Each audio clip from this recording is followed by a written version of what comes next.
Salut à tous, bienvenue dans cette première édition de notre nouvelle émission intitulée Regard de jeunes. Peut-être êtes-vous tombé sur le pilote de cette émission. Alors après la chasse aux œufs ce week-end à la pépinière, allez-vous vous lancer à la chasse aux jeunes sur Internet? Aujourd'hui, je suis avec Nicolas et Morgane, bonjour. Alors de quoi vous allez nous parler? Aujourd'hui, on va vous donner un bon plan. Comment faire pour payer son permis sans se ruiner? La réponse est simple, travailler dans une association. À un an des JO, des jeunes sportifs suédois, belges et gravelinois vont s'affronter ici à Gravelines lors des Eurolympiades au mois d'avril. Et on terminera avec le carnaval. La saison se termine avec la bande de Pied de Gamme. Notre caméra est allée du côté de la Seine-Vauban cette saison pour le Carnado. Et on a suivi un jeune qui y participait pour la première fois. On commence donc ce journal avec la bourse au permis de conduire citoyen, Morgane. Catalina va passer son permis, mais pas toute seule. La municipalité va l'aider à payer son permis en échange de 80 heures dans une association. Elle a commencé il y a quelques semaines à la maison de quartier du Pompière. Si vous aussi vous cherchez un coup de main, Emma vous explique comment réaliser le dossier parfait. La bourse au permis citoyen est un dispositif mis en place par la municipalité pour les jeunes qui n'ont pas forcément les moyens de payer leur permis. On est d'accord pour aider les jeunes, mais en retour, il faut qu'eux fassent quelque chose. Et donc, pour obtenir la bourse, il y a le dossier, et puis il y a aussi 80 heures à faire dans une association. Parmi les jeunes, Catalina réalise son projet au sein de la maison de quartier du Pompière. Donc ce que je voulais faire, c'était mettre en place un clip, des clips même à parodier, donc avec des jeunes, où on pourrait donc s'amuser tout en montant un projet vidéo qu'à la fin la commission par laquelle je suis passée pour le permis citoyen pourra avoir. Rien n'était gagné d'avance. L'attente a été longue, mais la jeune fille a réussi à convaincre la commission. C'était stressant. C'était stressant parce qu'on savait qu'on était plusieurs et que c'est une chance justement d'avoir ça dans notre ville. Donc il fallait avoir un projet qui soit bien monté. Grâce à l'aide de Maxime, j'ai réussi à faire quelque chose qui tenait vraiment la route et que je veux poursuivre jusqu'au bout. Et donc j'étais contente d'avoir reçu la lettre me disant qu'ils acceptaient ma commission. Catalina est déjà à mi-parcours. Elle va bientôt passer devant la commission pour pouvoir passer le code. On passe donc à la page sport de cette édition, Nicolas. Ils sont 160 à venir de toute l'Europe.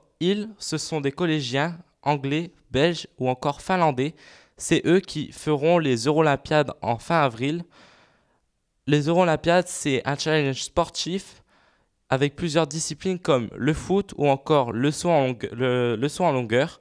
L'équipe gravinoise souhaite remporter un maximum d'épreuves et c'est pour cela qu'elle s'entraîne depuis plusieurs semaines devant la caméra de Kenzo. 8 équipes de collégiens venus de Finlande, Suède ou d'Irlande vont s'affronter lors des prochaines Eurolympiades à Gravelines. Les équipes de 10 garçons et 10 filles vont se défier au basket, athlétisme et raquettes. Et d'autres disciplines sont ajoutées sur Gravelines. Donc il y a les sports traditionnels que tout le monde fait, c'est-à-dire basket, football, athlétisme, natation et raquettes. Nous cette année on a rajouté, parce qu'à Gravelines on a pas mal d'infrastructures, on a rajouté une épreuve de duathlon au parc de là et une épreuve d'ergomètre en salle. Voilà. Tous les mercredis, à la salle du collège Pierre et Marie Curie, des jeunes s'entraînent en vue des compétitions. Les collégiens sont motivés pour remporter les Eurolympiades. Ouais, ça sort du collège, on voit des équipes dans le monde et on voit des autres personnes qui pratiquent le sport dans d'autres pays. Je trouve ça bien parce que ça donne un petit défi en même temps.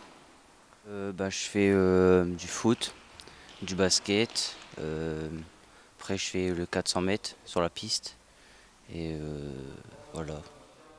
Rendez-vous le 20 avril à 18h à Sportica pour la cérémonie d'ouverture des Eurolympiades. Cette émission touche donc à sa fin, tout comme la saison carnavalesque 2015, Morgane. Oui, en effet.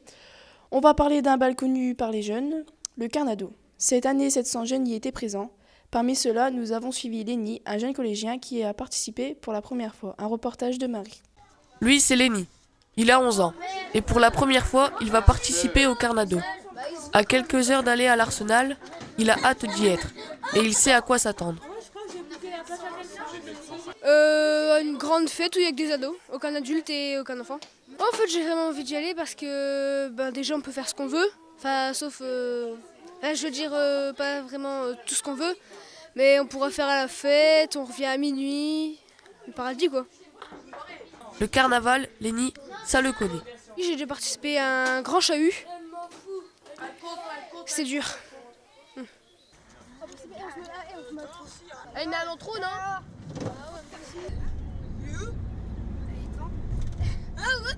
Arrivé à l'Arsenal, Lenny voit enfin à quoi ça ressemble. Autour de lui, 750 autres jeunes. C'est sûr, il va kiffer. Je vais m'éclater. Je pense passer une bonne soirée. C'est clair.